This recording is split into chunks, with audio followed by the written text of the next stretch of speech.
মৌচাকের ভাঙা একটা টুকরো আছে আমার কাছে। তাকে খুঁজে পেয়েছিলাম শূন্য। না ছিল কোনো মৌমাছি, না কোনো মধু।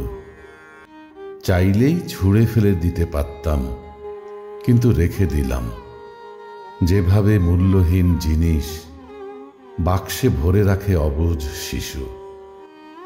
মানব দানব কোনো কারখানাতেই তৈরি হয়নি জিনিসটা।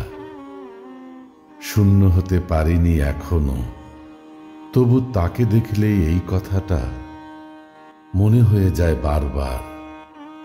কোনো একদিন এখানেও ব্যস্ত জীবন ছিল।